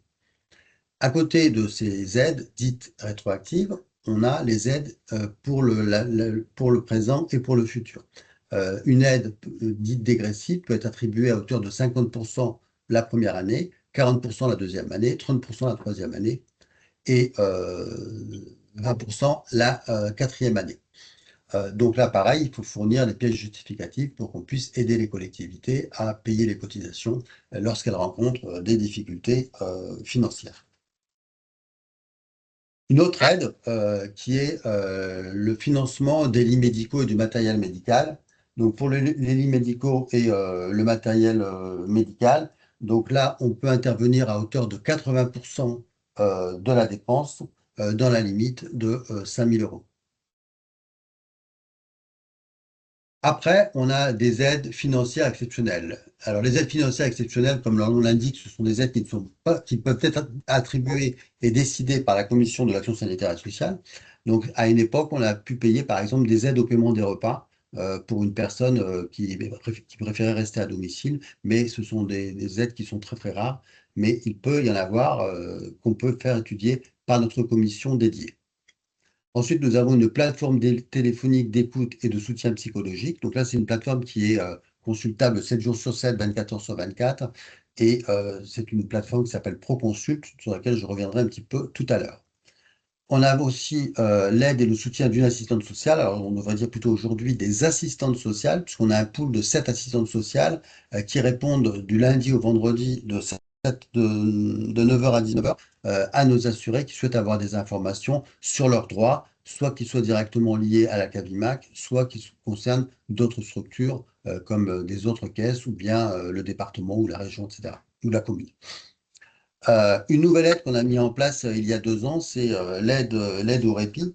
Donc l'aide au répit, c'est une aide qui est financée conjointement par la CAVIMAC et par la Mutuelle Saint-Martin, donc qui a pour but de prendre en charge les aidants, enfin, de prendre en charge les aidants, oui, donc de les placer en maison de retraite de manière temporaire pendant une durée de 42 jours au maximum. Et pendant ce temps-là, la personne aidée qui aide peut se reposer et comment dirais-je, peut récupérer parce qu'on constate que je crois qu'il y a 11 millions d'aidants à peu près en France, d'après les derniers chiffres, et malheureusement, souvent les aidants partent avant les aidés parce que c'est très fatigant, très épuisant psychologiquement, nerveusement et physiquement de s'occuper d'une personne de manière quasi constante. Donc c'est une aide qui ne rencontre pas beaucoup de succès. Alors on pense que c'est peut-être lié au fait que les collectivités hésitent parfois à placer leurs membres en structure collective et elles préfèrent que la personne reste dans la collectivité. Donc c'est une aide pour l'instant qui ne rencontre pas le succès escompté, mais peut-être que dans les mois ou dans les années à venir, cette aide au répit sera davantage demandée par les collectivités cultuelles. Enfin, nous avons une dernière aide qui est la lutte contre l'éloignement numérique. Donc, la lutte contre l'éloignement numérique, c'est une aide qui est attribuée aux personnes qui ont plus de 60 ans et qui sont éloignées du numérique, donc qui ne savent pas se servir des outils dématérialisés. Et on attribue des tablettes à ces personnes pour qu'elles puissent se familiariser avec les outils numériques et pour qu'elles puissent utiliser les téléservices de la CAVIMAC. Donc, c'est une aide qu'on a mis en place. On va entamer la 3e campagne l'année prochaine. Donc, une action sanitaire et sociale qui est vraiment extrêmement développée avec une palette très large d'aides, qu'elles soient à titre individuel ou à titre collectif. Et peu de régimes de sécurité sociale peuvent s'enorgueillir de disposer d'un tel arsenal à disposition des assurés et des collectivités culturelles de la CAVIMAC. Donc, c'est vraiment un service plus qui est offert à nos assurés cultuels et aux membres des collectivités et congrégations religieuses. Pour l'action sanitaire et sociale, pour ma part, j'ai terminé. Je ne sais pas s'il y a des questions, pardon. Oui, oui. Une personne n'a pas compris les montants pour avoir l'ASPA. Alors, il y a un plafond pour bénéficier de l'ASPA qui est de 1 038,40 €. Donc, pour bénéficier du financement d'heures d'aide ménagère, il faut avoir des ressources qui soient au moins égales à ce montant-là. Et si la personne n'a pas l'ASPA, il faut qu'elle fasse la demande auprès du service des prestations de vieillesse pour qu'on puisse lui attribuer l'allocation. Sachant que j'en parlerai cet après-midi, mais il y a des règles de compétence entre les régimes pour bénéficier de l'ASPA. Si la personne est pensionnée du régime général et de la CAVIMAC, ce sera le régime général qui sera toujours compétent pour attribuer l'ASPA. A contrario, si la personne est pensionnée exclusivement CAVIMAC, ce sera à la CAVIMAC de verser la prestation. Et si la personne est pensionnée d'un autre régime différent du régime général, c'est le régime qui verse la prestation de base, la pension de base la plus élevée, qui sera compétent pour attribuer la prestation ASPA. Par exemple, si c'est le cas entre la MSA, la Mutualité sociale agricole, et le régime des cultes. Donc le plafond est de 1 838,40 €. Donc pour bénéficier des heures d'aide ménagère, il faut avoir des revenus au moins égaux à ce plafond. Merci. Autre question, pour les aides pour régularisation des cotisations retraite, peut-on renouveler en 2026 si une aide a été accordée en 2025? Tout à fait. L'aide peut être attribuée chaque année, sachant qu'il y a un plafond à ne pas dépasser. On ne peut pas on peut pas accorder une aide supérieure à 100 000 € pour une année donnée. Donc la personne, si elle a fait une aide en 2025, elle pourra refaire évidemment une aide en 2026, sachant qu'elle sera plafonnée à 100 000 € puisque les aides pour l'aide au paiement des cotisations, l'aide est plafonnée à 100 000 € par an. Très bien. Autre question. Un prêtre vient de se voir prescrire 15 jours minimum de repos, de préférence hors de son cadre de vie habituel. Quelle prise en charge ou aide financière peut lui être proposée? Droit commun, FAS? Et y a-t-il des lieux repérés pour ce type d'accueil? Non, là, je n'ai pas j'ai pas d'aide, nous n'avons pas d'aide particulière pour ce type de cas. Ce que je conseille de faire à la personne, c'est de contacter nos assistantes sociales au numéro, je pense que vous allez leur communiquer, Hortense, oui, l'adresse électronique et le numéro de téléphone pour si jamais cette personne a contacté notre assistante sociale qui pourrait davantage la renseigner, mais il n'y a pas d'aide particulière pour ce type de cas. Ok, je vais mettre ces informations-là. Autre question, peut-on cumuler aide sociale en EHPAD et l'ASPA? Oui, il y a pas de contradiction pour bénéficier de l'ASPA et de l'aide sociale. Alors, l'aide sociale, elle est donc attribuée par le département, mais la personne peut très bien avoir l'ASPA et puis très bien bénéficier de l'aide sociale. Je ne pense pas qu'il y ait de contradiction entre les deux prestations. Ok, Puisque très bien. de toute façon, normalement, une personne âgée doit bénéficier du minimum vieillesse. Donc, si on écartait les personnes qui ont le minimum vieillesse de l'aide sociale, ça me paraîtrait contradictoire. Donc, je pense qu'il n'y a pas je pense que c'est possible.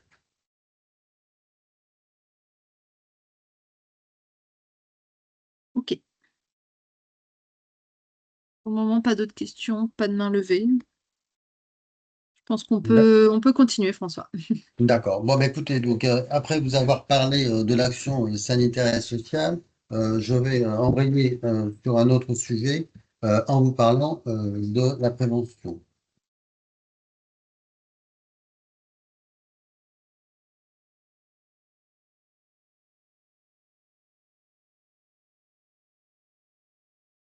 Alors, donc la prévention est aussi un domaine sur lequel la CAVIMAC intervient. On distingue trois sortes de prévention. On distingue la prévention primaire, la prévention secondaire et la prévention tertiaire. Donc la prévention primaire a pour but d'éviter l'apparition de certaines maladies. Donc, ce sont par exemple les vaccinations. La prévention secondaire a pour but de détecter précocement l'apparition de certaines maladies. Donc ça peut être les dépistages de cancer. La prévention tertiaire a pour but de mettre en place des protocoles ou des aides pour les personnes qui souffrent de pathologies. Donc sur ces trois domaines, la prévention intervient au niveau de la CAVIMAC intervient au niveau qu'elle soit primaire, secondaire ou tertiaire, la CAVIMAC intervient sur ces trois domaines. Alors, développement d'actions de prévention ciblées en allant vers les assurés les plus vulnérables. pour répondre au mieux aux différents besoins des assurés en matière de santé publique. Donc la CAVIMAC conduit une politique de prévention très active et soucieuse des réalités du monde culturel, avec des campagnes nationales de l'assurance maladie, que je vais développer tout à l'heure. Donc ça va être par exemple les dépistages du cancer du col de l'utérus, du cancer du sein, ou bien du dépistage du cancer colorectal, et des actions spécifiques adaptées à ces assurés. Donc là, ce sont des actions que l'on mène en collaboration avec nos partenaires. Donc je prends par exemple la CAMIEG, la Caisse d'assurance maladie des industries électriques et gazières, avec laquelle nous travaillons notamment pour organiser des ateliers divers et variés, comme celui par exemple sur le mal de dos. Sa stratégie de prévention est définie par la direction et le service prévention à partir des recommandations du comité scientifique depuis 2023, missionné sur le diagnostic de l'état de santé et des consommations de soins, des attentes et des besoins des assurés, la proposition d'orientation, l'appui à l'évaluation globale à mi-parcours et en fin de COGE. Donc la COGE, c'est la convention d'objectifs et de gestion. C'est un contrat ou c'est un document qui est conclu entre l'État et la Caisse de sécurité sociale et qui fixe les obligations, notamment, que doit remplir le régime des cultes. Donc ce comité scientifique, en fait, il nous aide à ajuster nos actions de prévention en direction de nos assurés en fonction des pathologies qui sont les plus prégnantes à la CAVIMAC. Donc on a un médecin, médecin général de sécurité sociale qui est le docteur Perrault et qui est le président du comité scientifique. Nous avons un épidémiologiste, nous avons également un cardiologue et également une personne spécialisée en sociologie. Nous avons également un comité consultatif d'assurés. Donc là, il est composé de personnes, administrateurs ou pas, relevant de différents cultes. Et c'est l'occasion également pour eux de voir comment les collectivités appréhendent la santé publique, comment elles appréhendent la santé mentale, et de voir comment ils peuvent nous aider également pour nous proposer des actions de prévention qui soient bien adaptées à nos assurés et à notre population. Donc, comme je disais tout à l'heure, la population CAVIMAC est très âgée, donc il y a certaines pathologies qui sont plus prégnantes que d'autres. Est-ce qu'on peut passer à la slide suivante? Alors, donc ce document récapitule l'ensemble des actions qui sont menées. Alors, il y a tout d'abord les bilans de santé, avec mon bilan prévention, les examens de prévention santé que nous menons actuellement avec la Guadeloupe pour nos ressortissants des départements d'outre-mer de la Guadeloupe. Il y a donc des bilans bucco-dentaires. Après, il y a des actions qu'on mène en collaboration étroite avec la Caisse nationale d'assurance maladie. Donc, ce sont tous les dépistages que je vous indiquais à l'instant, plus les différentes campagnes comme Prado. Donc, Prado, c'est un dispositif dont je vais parler un petit peu tout à l'heure. Sophia, pour les maladies chroniques contre le diabète et l'asthme. MT-DAN, qui est un bilan et soins dentaires de 3 ans à 24 ans pour les enfants et les très jeunes adultes. Et Mission Retrouve ton cap, c'est un protocole pour les enfants, les adolescents qui souffrent d'obésité. Donc, des campagnes nationales avec la CNAM et des campagnes qui sont menées avec des organismes autres. Donc, notamment pour le mal de dos, le sommeil, la santé, on travaille avec la CAMIEG, donc je vous parle à l'instant. Avec la Réunion, nous avons aussi des ateliers à tout âge, dont je vous parlerai aussi tout à l'heure, et l'accompagnement en session de responsabilité des pratiques de César, qui sont organisés avec un partenariat Agir Carco. Et les dispositifs d'accompagnement, donc ça, je n'en ai parlé tout à l'heure de la plateforme téléphonique au niveau de l'action sanitaire et sociale. Il y a donc des articles qu'on publie régulièrement, des podcasts et vidéos sur les différents réseaux sociaux, et il y a également des informations qui sont mentionnées sur le site internet de la CAVIMAC. Une cellule d'écoute et de partage à la demande, donc qui marche avec la plateforme de soutien psychologique. On a une newsletter prévention qui sort régulièrement. On a les collectivités organisées des journées et des ateliers de prévention. Il y a des rencontres santé de la CAVIMAC. On en a organisé une l'année dernière, enfin cette année plutôt, et une aide à la formation, des aides à la formation qui peuvent être également données. Ça peut être des aides à la formation au premier secours, par exemple. Est-ce qu'on peut passer à la slide suivante? Alors, bilan de santé, mon bilan prévention. Donc, mon bilan prévention, c'est un entretien motivationnel de prévention réalisé par un médecin, un infirmier, un pharmacien ou une sage-femme et qui est proposé aux âges clés de la vie. Donc, les âges clés de la vie, c'est 18-25 ans, 45-50 ans, 60-65 ans et 70-75 ans. Alors, le but pour les personnes qui sont les plus jeunes, c'est de lutter contre les addictions, tabac, alcool, favoriser une bonne alimentation. Pour les personnes qui ont entre 45 et 50 ans, c'est de prévenir l'apparition de maladies chroniques et d'inciter également à la pratique du sport et à une bonne alimentation. Pour les personnes entre 60 et 65 ans, le but est de repérer les premières fragilités de dépendance, le cas échéant, et d'inviter toujours pareil, à la pratique du sport, plus à une bonne alimentation. Et pour les 70-75 ans, lutter contre la dépendance. Donc pour l'instant, il y a des campagnes 18-25 ans et 70 et 75 ans qui ont été menées. Donc c'est un nouveau dispositif qui a été mis en place à la fin de l'année dernière par les pouvoirs publics. Après, nous avons ce qu'on appelle les examens de prévention en santé. Donc, ces examens de prévention en santé, ils sont menés pour l'instant quasiment qu'en Guadeloupe, suite à un partenariat que nous avons avec la Caisse générale de sécurité sociale de la Guadeloupe. On va essayer, normalement en 2026, déployer ces examens en prévention santé sur le sol métropolitain dans le cadre d'une convention nationale qui est en cours d'élaboration, en cours de finalisation plutôt, avec la CNAM. Et donc, les assurés de métropole pourront bénéficier d'examens en prévention santé, pris en charge intégralement par la CAVIMAC, auprès des centres d'examen santé gérés ou agréés par les caisses primaires d'assurance maladie. Donc ça, c'est une grande nouveauté pour l'année prochaine, pour l'année 2026. Alors, il y a aussi donc les bilans bucco-dentaires. Donc, on en a fait récemment pour les sous-consommateurs de soins, donc pour les personnes qui n'étaient pas allées chez le dentiste depuis au moins 18 mois. On a mené cette campagne. Et on a eu 2 vidéos pédagogiques sur ce bilan et l'aide dédiée de l'action sociale. Est-ce qu'on peut passer à la slide suivante?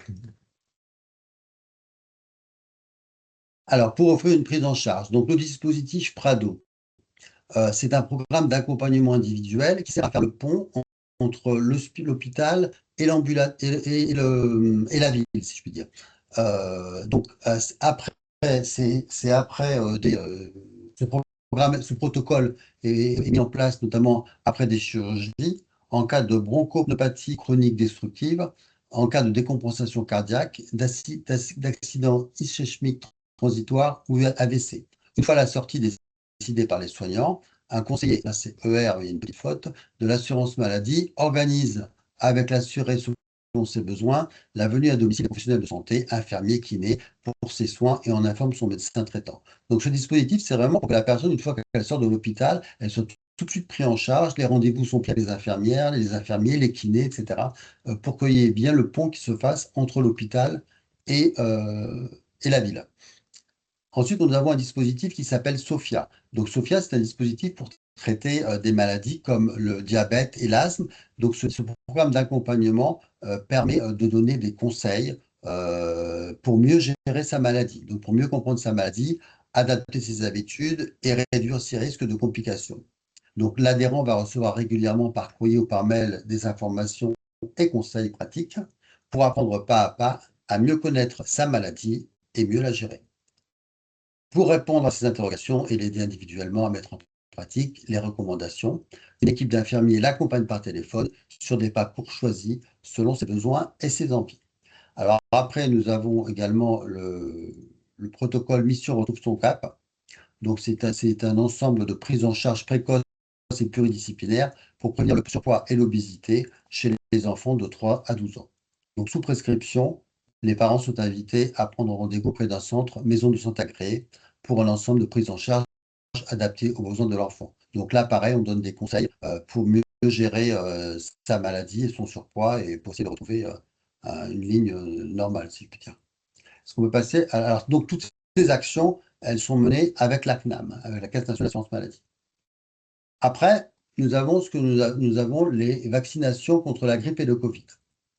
Donc la vaccination contre la grippe et le Covid à La Réunion, la campagne a débuté le 12 mai, s'est terminée le 31 octobre. Là, elle vient de commencer à la mi-octobre mi-octobre 2025 pour la France métropolitaine. Le Covid pour toutes les personnes fragiles du 14 avril au 30 juin, donc c'est toujours pour la Réunion. La grippe et le Covid en métropole aux Antilles et à la Guyane et à Mayotte, c'est pour la période de mi-octobre à fin janvier, donc c'est pour les ministères. Donc, campagne d'information régulière sur le calendrier vaccinal ou en lien des épisodes épidémiques comme le chikungunya à La Réunion. Ensuite, nous avons les dépistages de cancer. Alors, le dépistage du cancer colorectal est proposé à partir de 50 ans, tous les 2 ans, jusqu'à l'âge de 74 ans. Le dépistage du cancer du sein est proposé de 50 ans, pareil, jusqu'à 74 ans, tous les 2 ans. Donc, il faut absolument, lorsque vous recevez des invitations, faire ces dépistages, car une maladie soignée à temps, un cancer soigné à temps, est un cancer qui a de fortes chances d'être guéri. Et le dépistage du cancer du col de l'utérus est proposé aux femmes entre 25 ans et 65 ans, suivant certains critères, dernier rendez-vous chez le spécialiste ou bien dernier frottis, etc. On ne rentrera pas dans les détails. Donc ces campagnes-là sont menées conjointement avec la Caisse nationale d'assurance maladie. Est-ce qu'on va passer à la slide suivante? Alors, pour permettre aux assurés de développer des compétences favorables à leur santé et à la préservation de leur autonomie. Alors, en métropole, on a organisé 24 ateliers avec la CAMIEG dans les départements rassemblant le plus d'assurés. Alors, ces ateliers, maintenant, ils portent sur le mal de dos, comme je disais tout à l'heure, ils peuvent porter sur le bien vieillir, sur la nutrition, sur l'alimentation, pardon, sur l'habitat, etc. Enfin, il y a plusieurs domaines qui sont visés. À La Réunion, donc, on a organisé il y a 2 ans un atelier sur le numérique. Et cette année, on a organisé un atelier sur la mémoire. Et là, pareil, on a d'autres ateliers qui sont menés sur le bien vieillir, sur l'alimentation, sur la mémoire, donc sur la mémoire, je disais à l'instant, sur l'habitat et l'espace habitat, etc. Donc, il y a beaucoup d'ateliers différents qui sont proposés. Alors, nous avons aussi un accompagnement à la session responsabilité des prêtres diocésains. Alors, à la différence des religieux et des religieuses qui, lorsqu'elles deviennent pensionnées de la CAVIMAC, ne voient pas leur situation changer puisqu'elles continuent leur vie religieuse, pour les prêtres, c'est différent. Pour les prêtres du culte catholique romain, lorsqu'ils cessent leur activité sacerdotale, souvent à 75 ans, si leur santé leur permet, il y a un choc qui s'opère dans la mesure où elles cessent leur activité. Donc, pour mieux appréhender ce passage-là, on organise donc des journées de cessation en responsabilité des prêtres diocésains pour les aider à passer de leur état actif, si je puis dire, à leur état de retraité à part entière. Donc, il y a un psychologue, il y a un médecin, etc., qui donne des conseils donc à ces prêtres à l'occasion de ces réunions. Donc, on en a organisé une à Pumisson en février, une à Bordeaux en mai et une à Besançon en septembre. Alors, on va essayer de voir comment élargir un petit peu ces accompagnements à la retraite des prêtres aux autres cultes et aux autres prêtres relevant d'autres cultes. Pour l'instant, ça ne concerne que les prêtres du culte catholique romain. Est-ce qu'on peut passer à la slide suivante?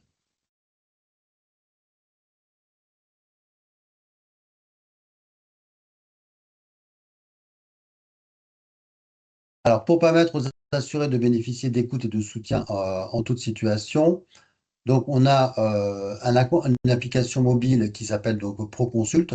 Donc, ce sont des psychologues, comme je disais tout à l'heure, qui peuvent aider nos assurés ou nos responsables de collectivité. Donc, ils sont joignables, je le disais tout à l'heure, c'est le 24/24. Et donc, il peut y avoir 5 séances qui peuvent être prises en charge. Après, on rentre dans le circuit classique, mais il peut y avoir 5 séances prises en charge, évidemment, financées intégralement par la CAVIMAC, dans le cadre de la prévention. Est-ce qu'on peut passer à la slide suivante?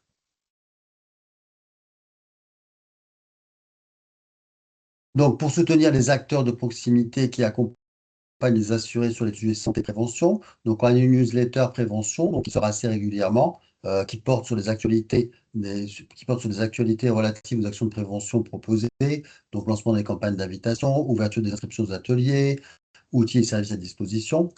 On a aussi un soutien aux journées et actions de prévention initiées par les collectivités.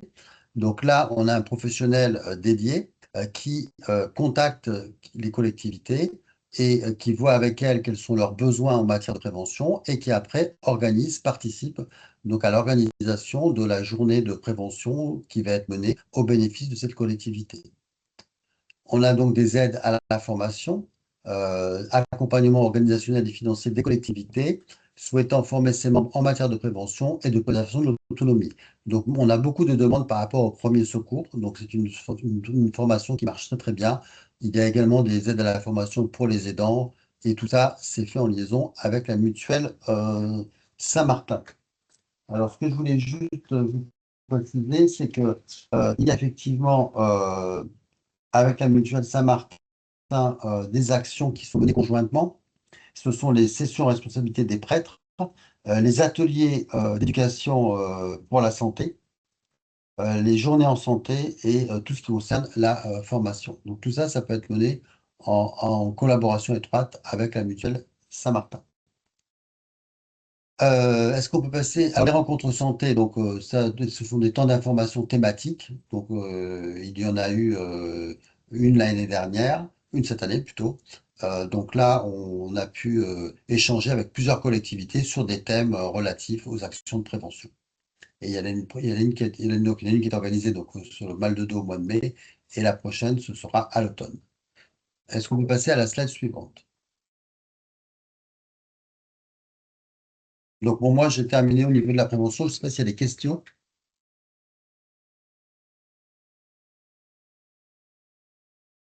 Hortense?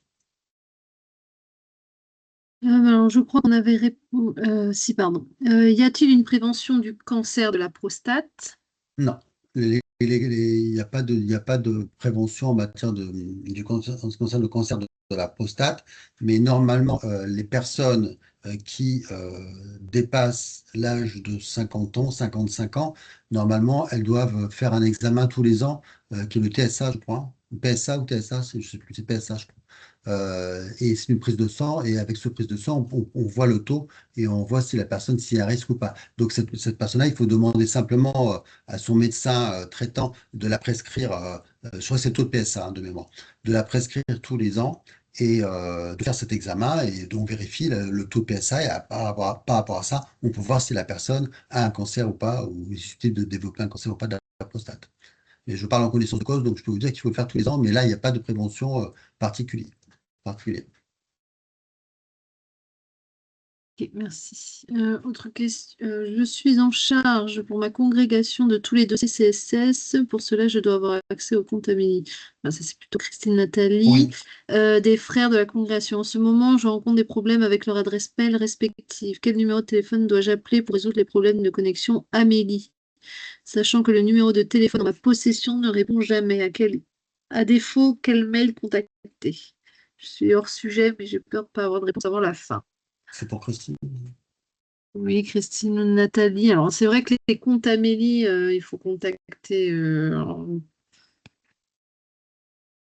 qu'on a un numéro? Parce que le compte Amélie, c'est pas nous qui le gérons directement, je crois. Là, Alors, je ne sais pas quelle est la nature du problème exact, mais effectivement, la comptabilité, c'est plus l'assurance maladie. Après nous, on peut faire le lien, évidemment, sur une problématique spécifique. Oui. Alors, le téléphone qui ressort, mais peut-être vous devez avoir le même, c'est le 3646, c'est le numéro global. Je ne sais pas si c'est celui-là que vous avez. En tout cas, moi, c'est celui qui ressort pour tout ce qui est compte Amélie. 3646.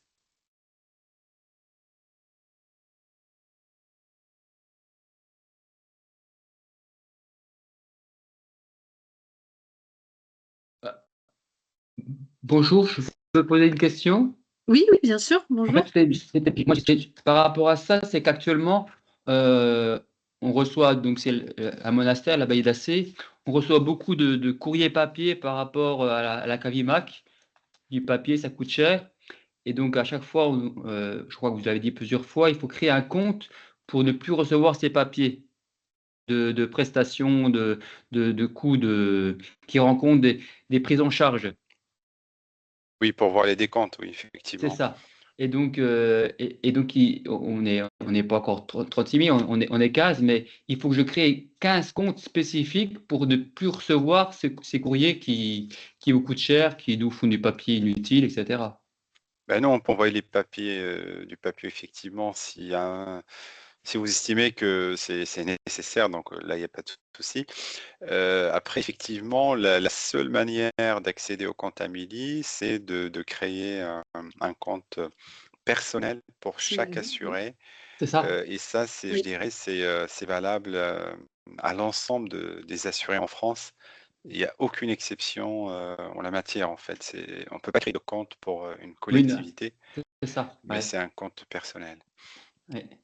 Et donc, le jour Contrairement où- à, je dirais, au compte, parce que sur le site Cavimac, nous, on a fait le choix justement, parce qu'on essaie de personnaliser le service, Oui, un responsable de collectivité peut créer un compte pour voir les différentes prestations, etc. En revanche, pour le compte Amélie, qui est géré par l'assurance maladie, je dirais pour l'ensemble des assurés en France, ça, effectivement, il est personnel. mais donc, c'est-à-dire que dans notre cas de communauté, si donc j'ai un compte, je suis le responsable de la communauté au niveau de l'infirmerie, j'ai créé ce compte et par rapport à toutes ces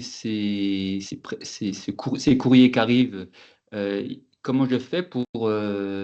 Alors, si vous créez les comptes, donc par conséquent, sur les comptes individuels des assurés, vous allez Oui, avoir l'ensemble des informations des comptes qui vont arriver automatiquement.